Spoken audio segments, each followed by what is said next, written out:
Hey guys, how are you? I'm a state certified driving instructor. I'm going to give you some information on how to reduce anxiety and some of the things that cause anxiety. Let's get right into it. Lack of experience.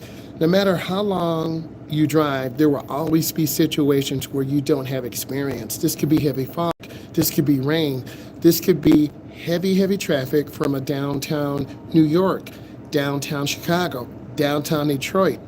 Houston, Texas. I really recently went to Houston, Texas, and there was incredible volumes of traffic that I had never been before. I went to see a client who lives outside of Houston in Prairie View, which is an hour south of Houston. So we drove up to Houston, we drove around. I do have some videos and I will post those, but it was very overwhelming to see the expressways that are really elevated very high up. So it wasn't really fun. It was very overwhelming. And there are a lot of semi trucks because when you're in that Houston, Dallas, Texas area, there's a lot of cattle trucks, there are a lot of pickup trucks, there are a lot of big moving vehicles, and we just weren't used to that. So it was very overwhelming. Fear of an accident. It always happens because when you're driving on the road, you got to watch for yourself, but unfortunately, you got to watch for other drivers too. Other drivers who are out there driving around on the phone, eating, road raging, and not paying attention. So defensive driving is a must. I would try to stay in the middle lane. Don't be in the right lane. Why? You're going to get cut off by cars and semi trucks, and that's really scary. If you're in the left lane, you're going to have to go 75, 85, 90, and you're going to get a ticket. The worst thing that I feel that you could be in is be an out-of-state driver driving really fast. You are not familiar with the roads. You could get caught in perhaps a wolf pack of 12 to 15 cars going 85, going 90, going 95. And that's something you don't want to be in because you don't want to get a ticket. You're in a rent-a-car, you're trying to be safe, and you are just overwhelmed. Next, traffic anxiety. I spoke of driving from Prairie View, Texas to Houston, Texas. Not scared to drive on an expressway, but when you're new to an area, you're going to have to deal with a lot of cars, a lot of traffic, and things you're just not used to. There is peer pressure. Hey, I want to go to the Houston Space Center. Hey, I want to go see Houston. Not familiar with the area. We drove to the downtown area. Little did we know, a pedestrian walked out in front of us. This guy almost got hit. Literally, he walked out of nowhere, and if we didn't stop, we would have hit this guy. So I told my client, did you see that? Yeah, I saw it. Our faces were blank.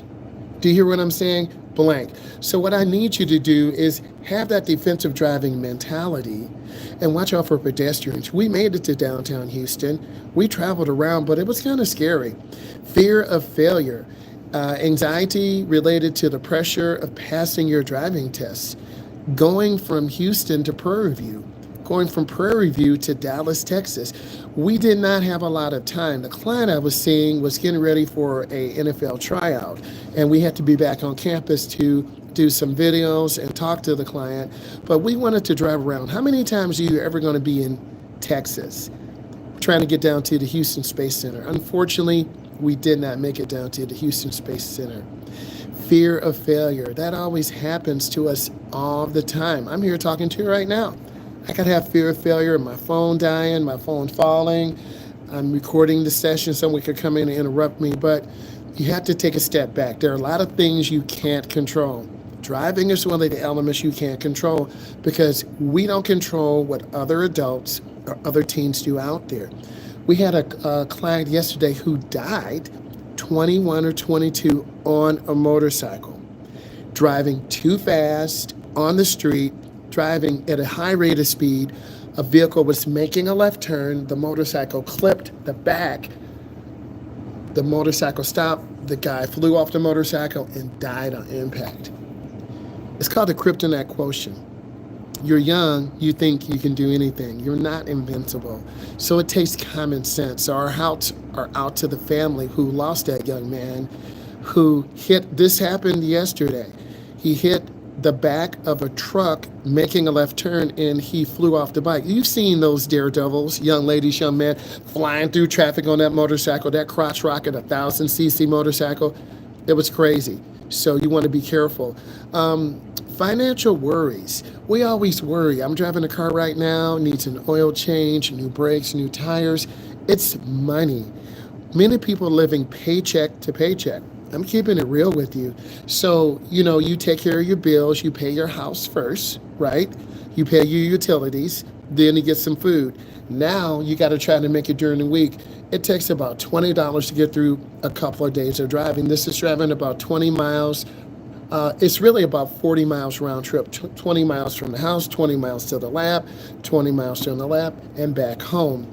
And then you have to deal with traffic. And we all get that crazy hunger when you get in the car. Luckily, I have some food in there. I have some coffee in there just to keep me focused. So you either get gas before you get on the expressway or you get gas just before you return home. Lack of confidence. Confidence is a learned skill. You learn through gradual exposure. Like in the beginning, I didn't have confidence to put out this content, but through the positive reinforcements I'm getting from you, I'm building confidence because I'm a state certified instructor and I want to help all of you pass your test, get over anxiety, get your independence because no one is going to do it except for you. I had a client, she was 25 years old. She messaged me yesterday. I don't have my license. I'm 25. What do I do? Here's what you do. You go to the Secretary of State. You take your test. It's called the TIP, a temporary instruction permit. You pass your test, you do your eye test, you drive for 30 days. You have someone help you. It could be your uncle, your auntie, older sister or brother. Then when you're ready, you go take your road test. And we keep our fingers crossed, you pass that test, but you have to practice. The world is full of distractions. If you're hungry, if you haven't paid your bills, you have a dog, you have a cat, you have a child, we're always preoccupied with, I have a meeting after this. My mind is on the meeting. Then I have to get home. There's a lot going on in our lives, and we need to take a step back, breathe for a second, and then put things into perspective. The most thing is mental health. Make sure you're taking care of yourself. I'm trying to get more rest, so I'm going live more, I'm pushing out more content, and that's really important because a lot of us just push and push and push, and then you're no good. Performance anxiety, apprehension about making mistakes. It's okay to make mistakes. You see my content. I'm going to help you if you turn in the wrong lane. I'm going to help you if you're going too fast into the turn. Now, when you take your road test, that's different. The expectation is if the light is turning yellow and you can stop safely, you need to stop in 3 seconds. 1001, 1002, and 1003. You stop in 3 seconds. You look. You don't want to put yourself into a dangerous situation where you're running lights. Your road tester is going to start marking you down, and then they're going to say, I need you to return to the office. I'm terminating the test. That's one of the worst things that can happen. What causes failure in a road test? Failing to yield, running red lights, making a right turn on red and you didn't stop, failing to yield for pedestrians. Those are some of the common things, and there are more. Fear of heights. You remember I mentioned that I was in Houston, Texas with a client. I haven't seen bridges, ramps that are over 100 feet in the air. I'm thinking, oh my God, what if someone goes too fast around a curve? They're going to fall off that thing. So I had anxiety. I had nervousness. We weren't going to fall off the ramp that was over 100 feet in the air, but my heart stopped. My heart is pounding right now just thinking about it because I had not been to Houston, Texas before. I will be going in a couple of weeks, and I will be making some content to help you. Health concerns. I've been taking better care of my health. I feel a lot better. You can tell by my face. I'm smiling. You got to take care of yourself. Lost about 24 pounds. It's because I'm eating better, staying hydrated. And when you get your rest, you're better able to help other people. You're better able to help yourself because it's about longevity. I have a few more minutes. Next, parking anxiety. You've got to know how to parallel park. And imagine going to downtown Detroit or Houston, Texas. If you can't parallel park, you won't be successful in that downtown area. I want to say thank you, and I will talk to you guys later. Bye.